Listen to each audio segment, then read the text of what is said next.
We're very pleased to welcome a scholar of this caliber, and I'll turn the floor over to Dr. Jackson Albarrán. Welcome. Thank you so much. I'm really grateful to Rhonda Brulat, to Joanna Camacho, and to Eva Rodriguez Gonzalez for collaborating and inviting me. I know each of them from different stages of life and scholarly interactions and felicitous overlapping careers. And so I've really appreciated spending some time here. You're all in a really special place. So I just wanted to say it's been a pleasure to be here in community with all of you scholars and grad students, and you have a really wonderful institution here. So today I am going to set a little timer here to keep me honest. And today I want to present a few thoughts from my latest book, which is not titled this, but these synopsizes a little bit the thoughts that I want to share from that book today. The book is Good Neighbor Empires, and if anybody wants that book, I will send you a PDF of it. So just send me an email, and I'm happy to send it to you in PDF. But what I would like to do today is describe a little bit the justification for this book project and the theoretical intervention that I hope could be useful to any of you who might be scholars of the Americas, of history, of identity formation, empire, imperialism, childhood, and maybe some other overlapping themes as well. And so I've chosen to kind of focus on the keyword of infantilization, which I get to use throughout this book. The opening image today is one that I could not use in my book because I do not have the image permissions for it.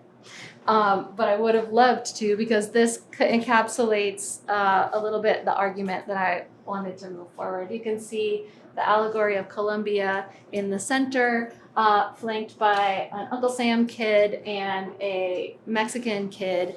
And just the casting of this staged photograph, which is most likely from the Pan American Union and most likely from the 1940s, it really kind of speaks to the power dynamics that come into the domain of childhood that I'm interested in during the Good Neighbor period. So the questions I'm asking could maybe be applied to any period in inter-American history, but I've chosen to focus on this really auspicious moment of inter-American relations in the 1930s and the 1940s because of the really high level of cultural production during this time period that kind of flowed transnationally.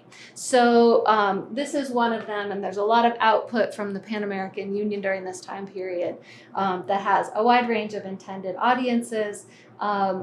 And it is no coincidence that the Uncle Sam kid is figured as white. You know, we take as for granted that the North American or United Statesian child is going to be Anglo, and that the Mexican child is mestizo or indigenous coded with, ethnic markers that suggest as such, and that their stature is different, right? And I'm going to get into a little bit more the visual rhetoric that I read in the documents that I got to take a look at.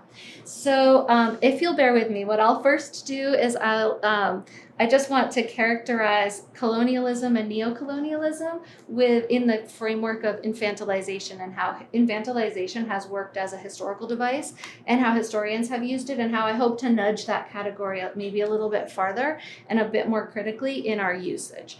And then I'm going to show you 3 brief case studies from the book that give you a sense of the sources that I got to work with, which I fell in love with, and then maybe some applications, some suggested applications for how we can use these ideas maybe in our current political moment. So if there are colonialists here today, my apologies for the very slight treatment that I'm going to give to colonialism, but everything really embedded in this period that I'm looking at is neo-colonial in character. And so we have to understand a bit what the logic of colonialism was and how childhood and infantilization as a practice worked in the colonial period in the Americas. This is a retablo from a parish in Santa Cruz, Tlaxcala, that I saw in an art history, in a really blurry art history textbook in grad school, and then spent some years in a rental car tracking down into this very remote area of rural Tlaxcala and into this humble chapel, and then just was blown away when I actually was able to see it in person. And there was just the caretaker of the parish in there sweeping. It was a very romantic, like dust filtering through light coming through the window, and he's like, "Oh no, come up and I'll show you this." This is a good example. This is probably a 17th century painting, but it's unattributed. But what it is it's the sacraments surrounding the crucifix, and in each sacrament, what we have is an indigenous subject passing through the stages of life. And underneath each of the sacraments is the name of the sacrament in Nahuatl. Mm-hmm. So this is a didactic device for an entirely indigenous parish to teach them Catholicism and to map it over the stages of growing up. And growing up was considered to be something that was done under the Spanish friars' purview, right? And something that's interesting about it to me, there's a lot to say about this image, but something that's interesting about it to me is both the dual languages that are used. There's the Spanish transcriptions, or there's the Spanish inscriptions, and then the Nahuatl also. So you can tell that this is a device that's both literary and visual in nature, and it's like a full educational practice, but that it's moving through the stages of life says something about age and growing up in this time period that the indigenous subjects would have internalized every time they sat in the church in front of this retablo, which is right behind the altar when you're sitting in the church. But what was interesting to me about it is that even in a stage of adulthood, the indigenous subjects are figured as subjugated to a patriarchal figure, right? That's in the middle, and all the positionality of the white, priest in the center, and the indigenous adult subjects who are getting married, right, are still considered to be his children, his spiritual children. So colonialism, and one of the ways that colonialism was carried out, really relied quite a bit, even though we don't dig into the meaning of it that much, on the infantilization of the indigenous population as a justification for carrying out all manner of creation of institutions and education systems. And it actually was codified in law as creating a different class of citizens.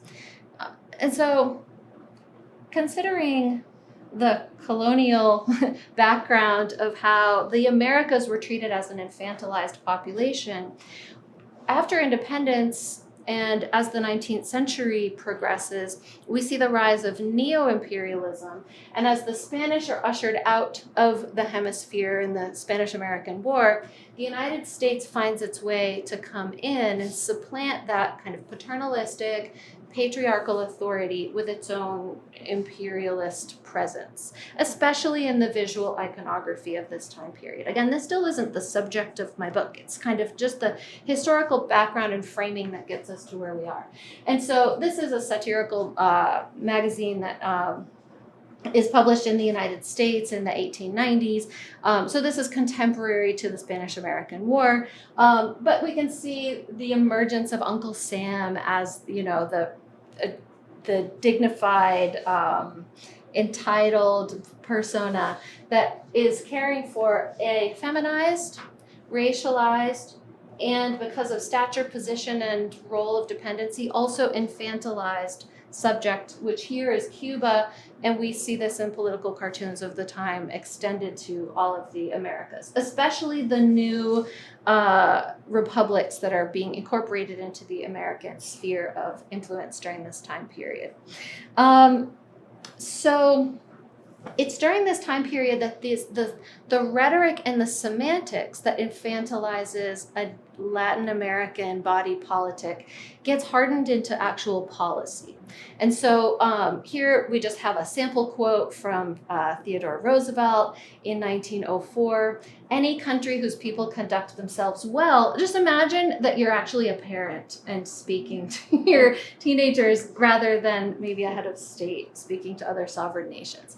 Any country whose people conduct themselves well can count upon our hearty friendship. If a nation shows that it knows how to act with reasonable efficiency and decency in social and political matters, if it keeps order and pays its obligations, it need fear no interference from the United States. So just the threat of retribution based on the perceived behavior, which is a subjective category, becomes embedded into foreign policy. And so Roosevelt famously puts forward the Roosevelt Corollary in 1904, which actually provides a bit of legislative justification for the Monroe Doctrine, which establishes the United States as the imperial power in the hemisphere.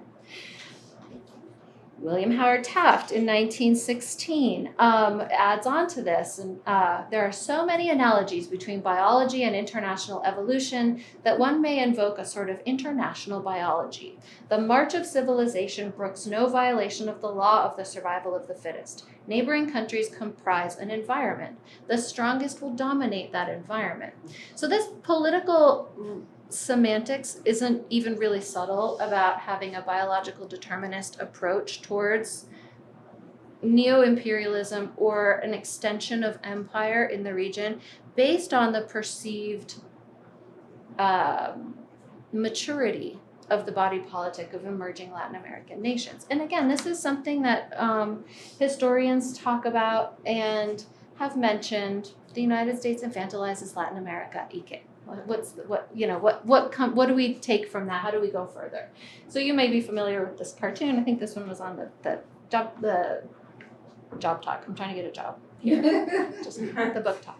And so again, the paternalizing figure of Uncle Sam and the infantilized representation of Latin America, which is also piled onto racialized representations, is something that enters into the popular imaginary as like a fixed set of qualities and traits that Latin Americans possess, and it helps to facilitate policies that are pretty that have a pretty significant legacy and impact in the region coming from the United States as we move through the 20th century towards the age of development. And so what I wanted to look at, and some of you might be familiar with this really kind of wonderful exploratory thesis, which was first published in 1971, about how to read Donald Duck. And it looks at kind of popular culture and representations of empire through a kind of cartoonified, childlike entry point in the popular imaginary. This becomes intensified with changing media representations as we move into the 20th century. The more we have lithography giving way to photography, giving way to glossy magazines and circulation of things nationally and transnationally, it's really easy to mobilize imagery that continues to perpetuate infantilized representations of Latin America and Latin Americans, especially for a US readership. But those products are also circulated within Latin America, and Latin Americans are experiencing and reflecting on those types of representations on their own terms, and they have some things to think about it.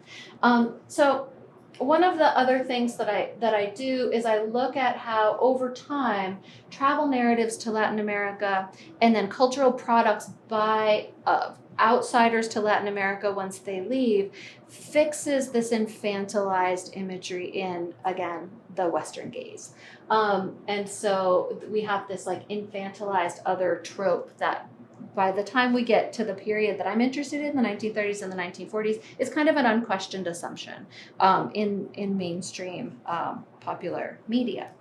But infantilization is more than just a silly cartoonification of a misunderstood people or cultures or identities. I think that infantilization has a sinister logic that draws on benign assumptions of childhood as children as being naive or less equipped or dependent or in need of assistance. We think of those as kind of inherent qualities that we associate with childhood.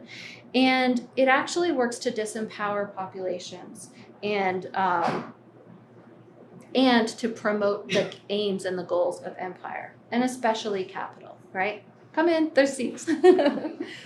But in order for infantilization to work at all, as a device, as a rhetorical device, as a semantic device in visual media, in order for it to work at all, people have to have shared assumptions about what a child is and what a child means. And that's the piece that I don't think has really been critically engaged with. And so I wanted to bring the field of childhood studies in conversation with the study of infantilization as a project of empire and see what we could learn. Infantilization is a diminishing and patronizing representation of childhood. And what we've learned in childhood studies is that children don't always operate as passive subjects of power dynamics. In fact, they very often behave and respond differently to the constructs of power that try to inform their identities.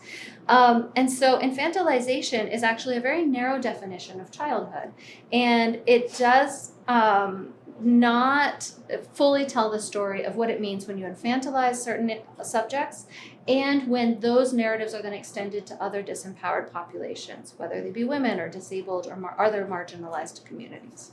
So we're familiar with Disney as one of the, primary agents of some of this imagery. I do not really engage with Disney at all in this book, contrary to what many would expect. I wanted to actually look at a kind of a different source base. So one of the other major tenets of this period of time that I'm looking at, the 1930s and the 1940s, is the complicated narrative of Anglo-America versus Latin America. And this emergence, perpetuation of this idea of the two Americas, las dos Americas, the other Americas, this somehow differentiated American continent. And what are the qualities that differentiate these two segments of the hemisphere? And so, we're probably familiar with these binary categories that have been assigned correctly or incorrectly to the respective dos Americas, right? And on one side, we have all of the categories that are aligned with power and power holding individuals or entities, right? And on the other side are the qualities that are associated with the lesser empowered populations. But in addition to these categories, we also see that by nature of association, the two Americas, Latin America is the one that emerges bearing those traits of childhood that are assumed by the Western construct of what a child is. And the Western construct of what a child is codes the child as dependent, uneducated, physically small, and therefore weak, irrational, and incapable perhaps of carrying out their own sovereign politics, gullible or easily distracted by a trinket or a feather or a bauble in exchange for something more valuable like a raw material, and creative, which I'm going to get into in my first case study, because some of these qualities are assumed to be benign and positive, but those are given in exchange for something else. Right? And so again, this is all part of the construction that relies on a Western construct of what a child means. But during this time period, that isn't the only way that a child has been constructed in the hemisphere. In my first book, I mostly spent my time looking at how Mexico constructed the category of childhood in the revolutionary decades as a very empowered, politically active agent, not a future citizen, but an actual citizen to be consulted and involved in the process of state and nation building. And I found all kinds of very cool and fun evidence of children doing just that, and also rejecting the premise entirely in a whole kind of uneven range of outcomes. But by no means would children in parts of Latin America in the 1930s and 1940s have assumed any of these qualities to be associated with them, right? So that Western model of what a child meant and what a child signals, we take for granted when we apply that infantilization discourse to this period, to this region, but we need to peel back the layers a little bit and see what's actually going on. So, one of the things, let me see where I am in my notes. I want to make sure I said everything I wanted to say about that intro stuff. One of the other key categories that I look at in this time period is that in the 30s and 40s, we see a rise in populist governments. During this time period, populist governments made the most possible gains out of the cultural capital that children could generate for their projects by the increased and unprecedented visibility of children in the public sphere, both because of media technologies and because of intentional projects to put children out in the forefront as enactors of civic projects, cultural ambassadors, and what I wanted to look at is the way that children both generated political capital for these populist and governments, and how they interpreted those moments on their own terms in many cases, which gives us some really, I think, interesting things to think about.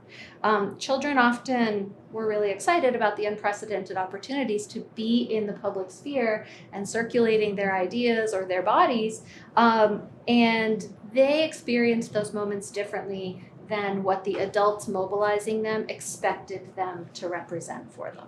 So the book is organized into 3 case studies that all share a transnational flow of children's either cultural products or children themselves as mobilizing cultural and ultimately political capital for the United States, Salud, Mexico, Argentina, Brazil, and other places in the Americas, with a kind of focus on Mexico in the first 2 parts, but in the third part, I really kind of get into the whole Pan-American project and see how it plays out in hemispheric politics.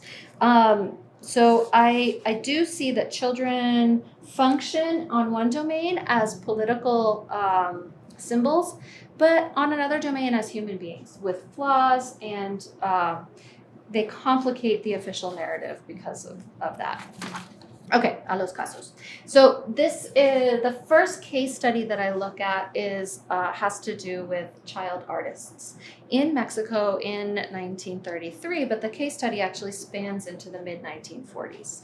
And in order to introduce why I chose art as one of the case studies to look at, well, I found a great body of sources that I had to work with. But this body of sources really talked a lot about the context of art in Mexico as a transnational phenomenon in the 1930s and 1940s. You're all familiar, I'm sure, with Mexico's art renaissance and after the Mexican Revolution, and that was much more than being a national movement. It was very much a transnational cosmopolitan movement that was as constructed by foreigners as by Mexican nationals in creating a whole new national aesthetic that then inspired the rest of the Americas with its muralism and social realist figuration and all of that. Many of those muralists had a very specific style that was grounded in the European artistic vogue of primitivism. And the primitivist art style intentionally looked at children's art and ancient art, like prehistoric ancient art, and indigenous, untouched civilizations art as being the purest and therefore the most desirable. And Picasso famously said, "I worked my whole life to unlearn to learn to paint like a child," I think is the attributed quote. And so throughout this time period, Mexico becomes a destination de rigueur for cosmopolitan people looking for the authentic core of art as in its most primitivist style.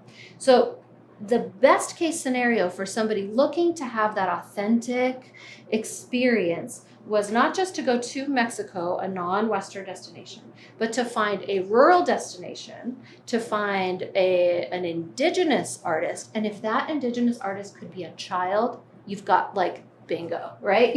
You've checked all the boxes of like the most pure art form based on the assumption that all of these, types of individuals were producing this pure art that was untouched by, the trappings of European schooling, which is ironic because primitivism is like a taught European style, right?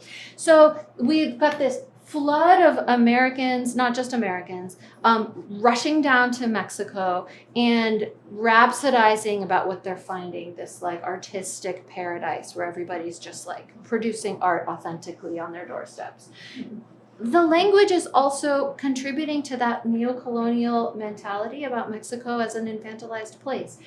A small Mexican world, little Mexico. These are both versions of William Spratling. He's the kind of famous silversmith who went down to reinvent the silver industry in Tasco. And throughout these references, there's endless references to their Aztec blood, right? That this is a natural and inherent expression of their Aztec blood.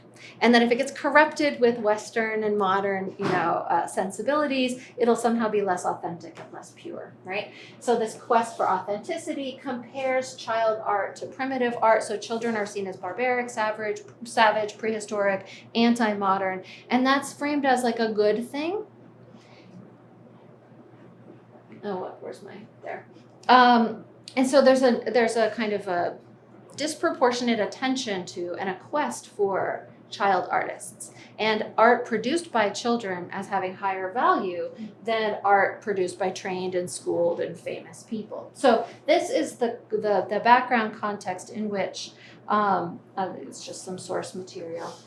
Young Diego, now 12 years old, has painted vases that are now on sale in New York, Chicago, and Los Angeles, and he has been at it since he first could hold a brush. So again, it's this language of like this innate artistic impulse that characterizes this period. So in this context, I look at Americans going to Mexico to look for this art. As I mentioned, at the same time, in Mexico, these children, young Diego at 12, would have been exposed to a very completely different national narrative about what a child was. In Mexico, a child was not a primitive Aztec subject. They might have been idealized as indigenous because of the proletarian power of that working class identity, but we have children protagonizing the political field, even though adults are certainly involved in this, right, as voices of their generation and kind of gaining a reputation for being political beings. This is a political cartoon upon the construction of the Monument of the Revolution in Mexico City that shows children bearing all of the markers of modern civilized progress, right? Children are not barbaric and backwards individuals in revolutionary and post-revolutionary Mexico. So we've already got two warring discourses of childhood that are coming to bear on this case study that I'm looking at. So in this context, I found this lovely little archive of an American artist from New York, Elsa Rogo, she spoke Spanish and was an artist, and she went to Mexico with all of the hordes of people, bohemians, looking to hang out with Diego and Frida. And she did hang out with them. And she went to the town of Tasco in the state of Guerrero, And she set up an art school for children. When she first opened this art school, it was just an open-air painting school that was in the style of the art pedagogy of the time in Mexico. She started with hundreds of kids who came to her doorstep, and they all wanted to learn how to paint. But very quickly, she whittled it down to a few very talented, specific boys, 6 to 8, a cohort of about 6 to 8 boys that worked with her every day for a year and a half, training, painting. They mixed their own paints. They went out into nature and found their own pigments, but they also used some emulsifications that she had shipped over from Europe by way of New York, and she taught them techniques, line theory, perspective. At first, their paintings came really watery and weak to her, and she's like, "Why didn't you finish coloring this in?" And they said, "Oh, we didn't want to waste the paint, maestra." And she was like, "No, don't worry about that. We can make more. Go for it." And so she really taught them to saturate their paintings with color.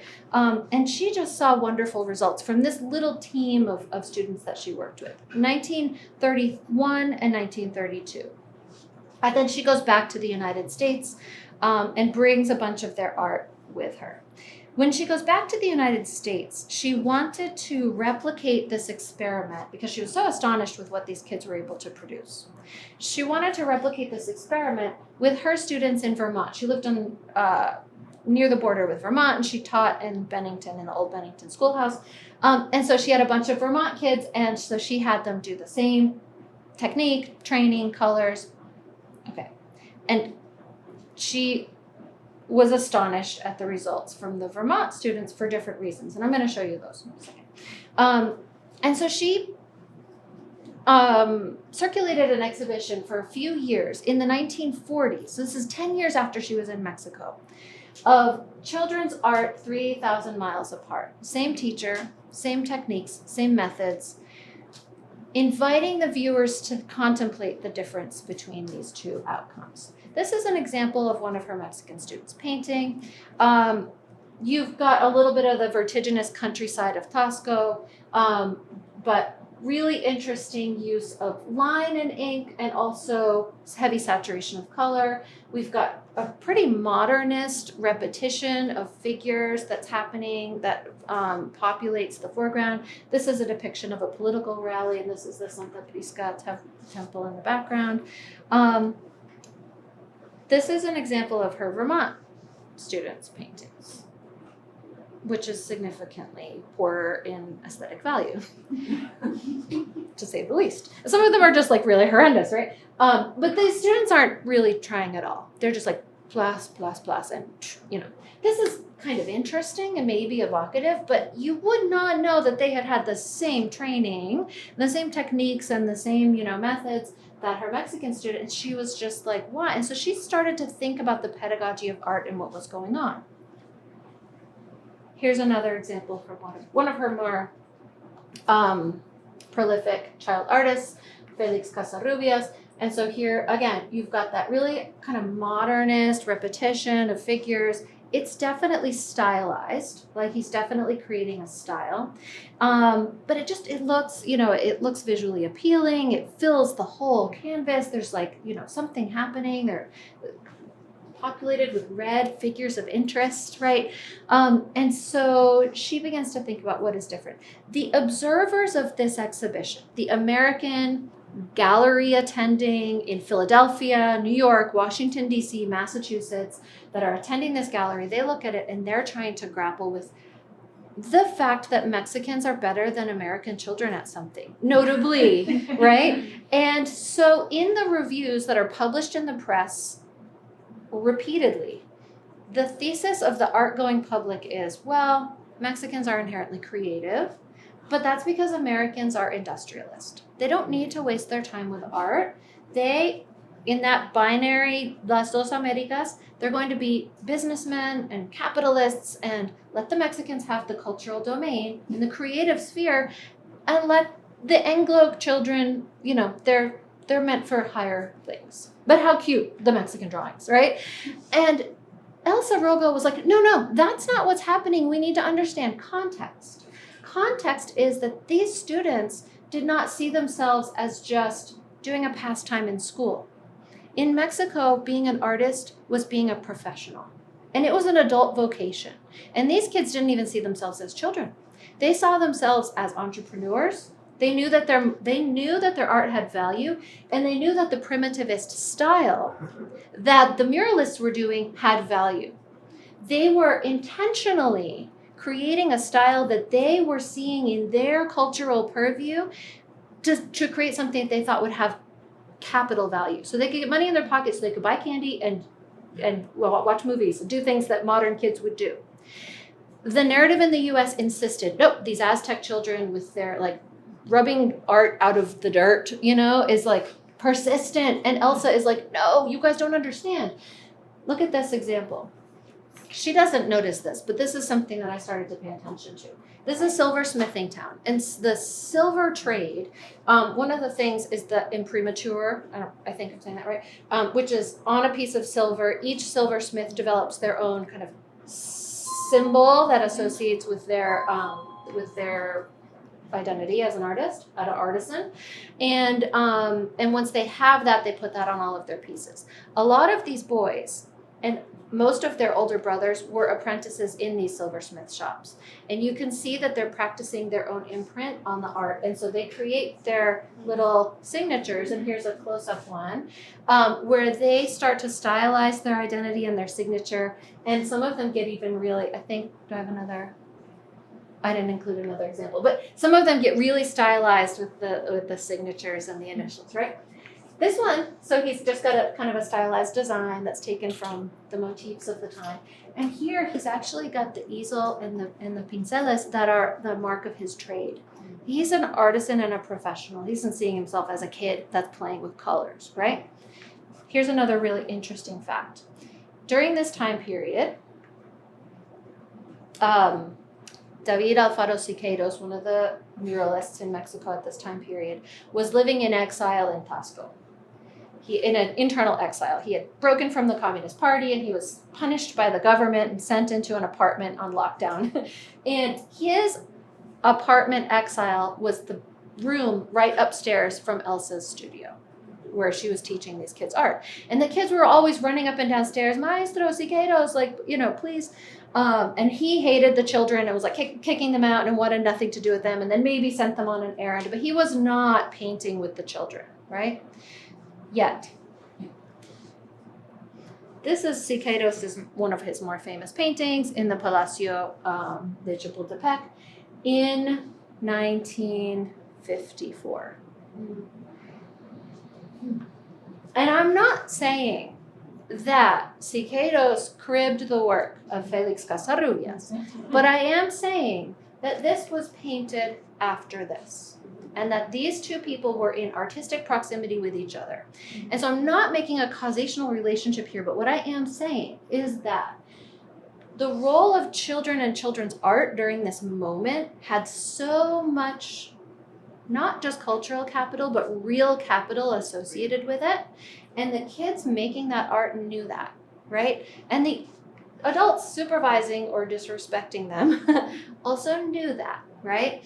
And meanwhile, in the US press, it's like, oh, these illiterate children who are just cavorting with their art in the, under the Aztec sun and all these things. Well, they're not illiterate because here's a letter from one of the boys, he's 9 years old, to his teacher, Elsa, after she returned to the United States. And he said, and here's one of the paintings that's associated with that. He says, "Dear teacher, since you left here, all of your disciples haven't been happy. We want you to return very soon so that you can teach us to draw. Profesora Elsa, I ask you, please, if you can buy me a movie projector worth about 20 pesos with movies and everything so that I can show movies with my painting classmates. I will send you some paintings really soon. And then later I will send you back the money for the projector. My friends and I await your reply because we really want to see you. And Estefan, her husband, soon we are waiting for you, your disciple who never forgets you, Ludin Guerrero." This is not an anti-modern child, right? This is an entrepreneur who knows how to make money and he knows what his paintings are worth, right? So in this, and here's a painting that they did of a late model Buick that rode on the brand new highway that was constructed through Tasco the same year that those kids were painting with Elsa. And this was the highway that connected Mexico City to Acapulco, so everybody famous went through Tasco. These kids were in the hub of Mexican modernity. They were not what the US press was saying that they were. The challenge here is that we've got two narratives of children operating in society that are missing each other, right? And they're not in conversation with each other. And if we just look at one side of what infantilization discourse tells us, we're missing the other side of the story, which is the one where the children and the archives of childhood are most actively present. So I haven't given myself like an enormous amount of time to look at the other two cases, but here's something that I'll say about, interesting I'll say about this second case, and then we can have questions about the third case perhaps. The second case study looks at a little bit of a different dynamic, a different empire and a different transnational circulation of children and in the public domain. And that has to do with the kind of famous arrival of 454 Spanish Republican exiles to Mexico unaccompanied under the populist government of Lázaro Cárdenas in the heyday of revolutionary reform in Mexico. And so the spectacle of these Spanish children arriving in Mexico in this time period was a real opportunity for the Cárdenas government to gain, again, some major political capital. And all of this was leveraged on using the language and rhetoric of family and the assumed relational power within families of father, mother, and child and siblings, and using that language a lot in public discourse in order to galvanize his populace for like the other political projects that he was going to do. Shortly after this episode, he nationalizes oil, and this is like this real moment in Mexican politics. Okay. So I love this quote, which really sets the stage for what happens during this little episode of these Spanish children arriving in Mexico. This is the Mexican Minister of Foreign Relations. These little children, they range in age from 2 years old up to 18, that arrive in the port of Veracruz. And he's addressing the children, but they don't know what's going on. He's really addressing the Mexican population that appeared in droves to put eyes on these Spanish children, right? Now I address you, little cubs of the old Spanish lion. As of today, you will stay under cover of the wings of the Aztec eagle. What happens during this experiment is a supplanting of paternal supervising power from Mother Spain to not even Father Mexico, but Tata Cárdenas, which is a nickname for like a grandfather figure. It's like an Uber father kind of. And so just using this language repeatedly in public discourse both asserts paternalism as the normative family structure that mobilizes power in a family relationship, and it inverts colonialism for Mexicans in a way that kind of in a last gasp says, we're finally done with Spanish colonialism, and now we've inherited our own democratic political machine enough that we can not only take care of our own kids, but we're now receiving the kids that Mother Spain can no longer care for. The rhetoric used in this case study is like astonishing because time and time again, they use this language. This is the ship manifest of all the children and their ages that came over.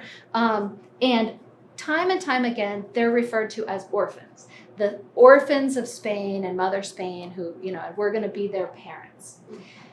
And then it's accompanied by lots of heart-rending images of Spanish children being cared for by the Mexican military state apparatus, right? All of this like visual language of care. And so here's an example of some of the rhetoric that's used. In the most desolate corner of a Mexican hut, there is still space for a little orphan, and the hospitality of the poor is more open and virtuous than the dubious charity of the rich parent. This time it's the poor parent who has the luxury of proving the richness of their heart. And this kind of stuff is like full of this kind of language in the newspapers at the time. But the Spanish children were not orphans. In fact, most of these children's parents were living, They were still in Spain, and the archive is full of letters of these Spanish mothers clamoring for information about their children that they've given over to the Mexican state. And so I've got letters and letters from heartbroken mothers and fathers in Spain. You, the Mexican Women's Auxiliary, was a partner to Cardenas in receiving the Spanish children. Have under your love and care my children. Do you understand? My children, pieces of my body, flesh of my flesh, and I entrust them to you as my most precious treasure. If you can make my voice reach your president, Mr. Cardenas, and along with him all the noble and generous people of Mexico in general, do it. Give him thanks in the name of a Spanish mother who has blind faith in you and who entrusts to you that which she loves the most. My children. These are not published in the newspaper. And so over and over again, in this section, I look at how that language of family is used to mobilize political capital. And then in another chapter, I look at what actually happens to these children. They get deposited in a school with Mexican children and kind of taught to become Mexican revolutionary citizens. And they don't want to. And by the way, tortillas are not what they expected tortillas to be, it turns out. And they hate those. And so they start throwing tortillas, Mexican tortillas, across the dining hall. And they're like, I thought we were getting eggs. So there's a lot of real tragedy and sadness and miscommunication that happens in this story. And there are a few good case studies that come out of it. But again, I'm looking at how there's ideas about childhood and what a child means and how those are being mobilized by governments to sometimes the detriment of the actual children who are in the crosshairs of these political machinations. So I'm not going to talk about my third case study, which is also pretty fun to me, about Pan-Americanism, but it basically has to do with the Pan-American Union, which is promoting, again, these ideas of brotherhood and solidarity and equality across and between and among the nations of the Americas. But it does so through a curriculum that they circulate throughout the Americas that sets pageants up where all of the embodied countries are supposed to be cast by different children, the 21 Latin American countries, and they're always circling around a central figure of Uncle Sam or the United States. And there is not parity and there is not equity in the representation, right? But it's the use, again, of family metaphors and brotherhood and solidarity that is supposed to mobilize basically allegiance going towards the World War II and then development era. And it's really used to facilitate the grounds for further resource extractivism of the Americas through sort of happy, well, we're all in this together, all of the destiny of the Americas is tied, but it's still on very uneven, open veins, mentality. So I won't get into that stuff, which is interesting. This matters why. Why does it matter for us to look at the way that Latin America has increasingly and consistently been infantilized in media circulation? Because we still see it and we still do it and we still replicate images of children attached to political meaning. Images of children in the public sphere are never neutral. They're always tied to feelings of political or personal sentiment, and they often advance a political goal, whether that's the intention of the circulator of that image or not, right? And sometimes to very good or noble or altruistic effect, and other times to a bit more of a disingenuous effect. Sometimes for affect or for political capital that might not fully be telling the context of the story. I don't look at this stuff in the book, but when we look at images of children in conditions of peril, especially children mobilizing themselves across transnational contexts, where their identities as children or adolescents or adults or subjects or citizens or transients might shift a lot, often those images are cropped out to include the context of the other people, structures, agencies, and institutions that are motivating their mobilization. And when we see a cropped image of a child unaccompanied, and we assume they're an orphan, or we assume they're untethered to some other structure, we're missing a lot of the story, and we're politicizing that image in ways that ends up much further, moving much further beyond that child's experience in the moment that's being documented. And so many times we have to kind of think a little bit more deeply about what is being intended when we see children used in this capacity. And it also has the potential to create political divisiveness, but it also continually infantilizes a Latin American body politic as smaller than, weaker than, racialized differently, that ends up filtering into our popular imaginary in ways that has not changed since the colonial period. We've not really interrogated this representational power since the colonial period. And so I think that we just deserve to look a little bit more at and bring some more nuance and dimension to the representation of children in the public sphere and what the children themselves might be going through, to the extent that we're able to experience that through the documents that would get retold. So that's a little bit about what I do in this book. I hope it's a useful advance of what we do as Latin Americanists, or maybe as scholars of transnational studies, or as historians, and I'd love to answer any questions that you might have about this. I was just wondering how you deal with gender in your work. You know, when I think about infantilization, of course, the infantilization of women is something that immediately comes to mind. But, you know, in your case study, you're really looking at, or the main case study you went into today, it seems like you're really just working with little boys. But like, how does infantilization change when it's applied to, you know, girls? Yeah.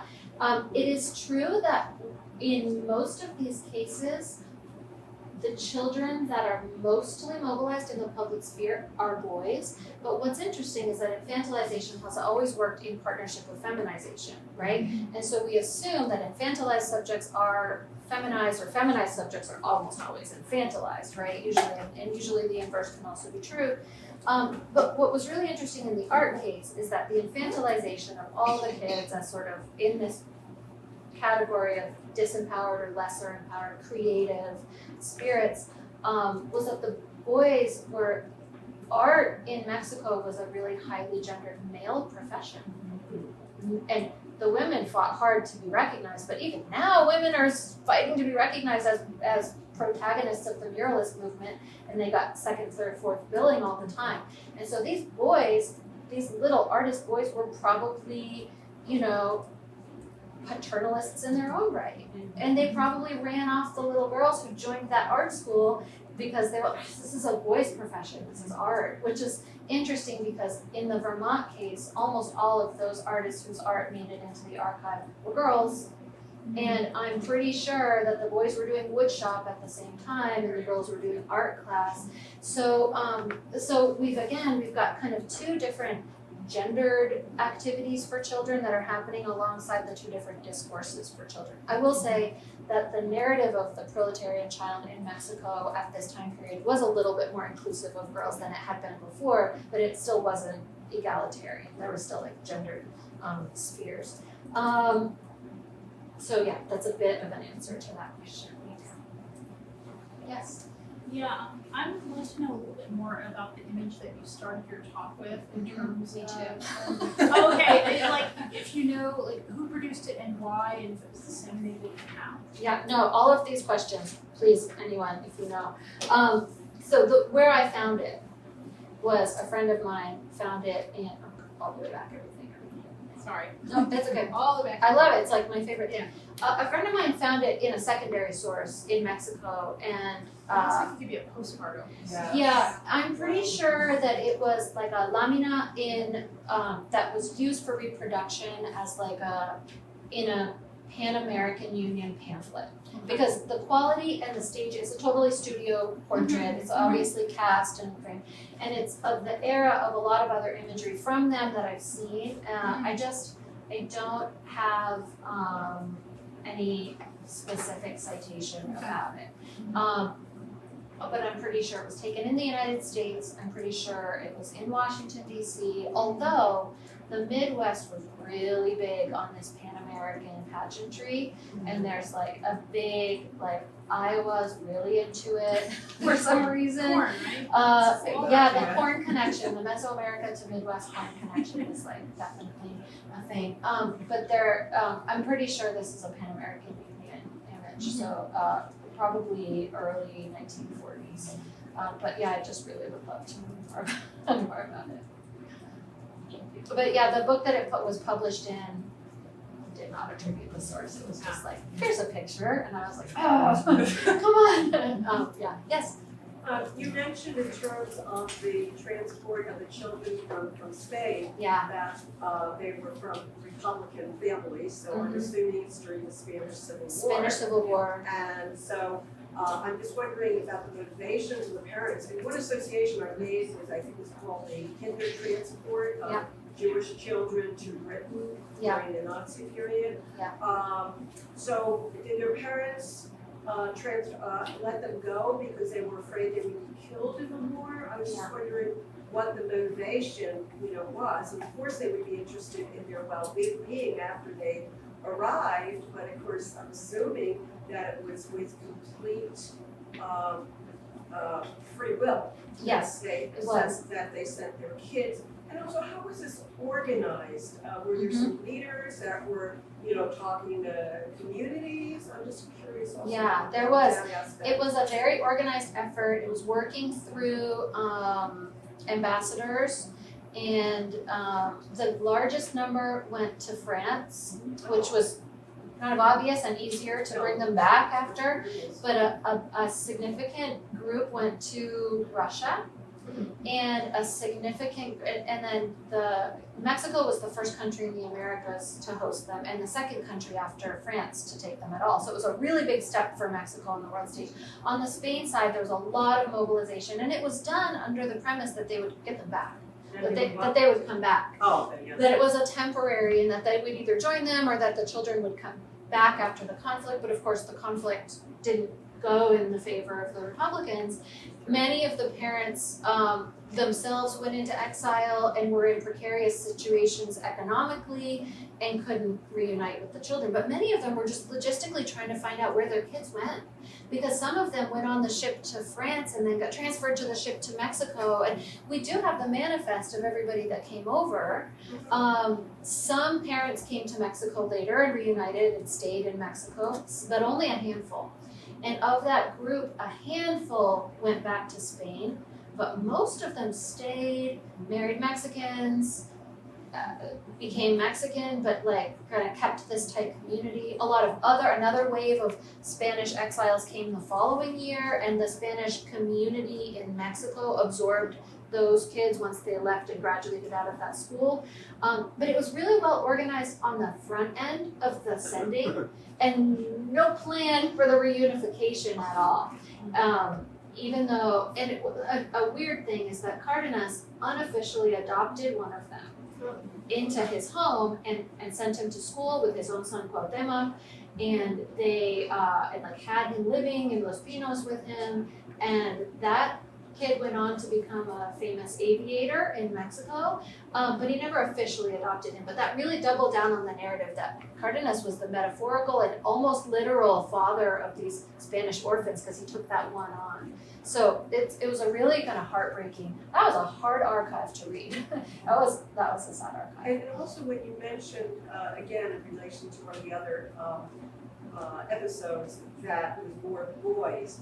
In terms of Mexico, was it also, we don't know, all boys? Or was The group of kids came over from Spain. Yeah, it was mixed. In Mexico, It was mixed. There were boys and girls, and the school that they put them in had a boys' wing and a girls' wing, and so it was a pretty, I don't know the percentages, but it was definitely a mixed group. Yeah. Anybody else have any questions or take down my argument or? I'm curious, during this period, were they putting out, text, I'm imagining children's textbooks. Mm-hmm. What kind of imagery of childhood were they presenting in the school setting? students? For the kids that were in the school, the Spanish Mexican. kids, or Or for the just Mexican Mexican kids, kids. about this episode Yeah, or just about in general. like how Yeah. are they representing childhood to Mexican school Oh, children? yes, absolutely. So the SEP it had a really interesting kind of two-tiered approach to that, which was that kids are involved in every aspect of, you know, the economy and their family life and hygiene and entertainment and all of these things, but they also had a kind of divided, rural kids are doing some sort of different things than urban kids, and that also falls along racialized lines, and it's not as explicit, it's sort of like all Mexican children, but then rural children were special and idealized as the rural proletariat, and it kind of does follow along kind of Marxist lines of like the rural proletariat and the urban proletariat have different roles in moving society towards progress, and some of that still also suggested that indigeneity had a special and innate quality in the national spirit. So there's this like indigenism that still carries over into that.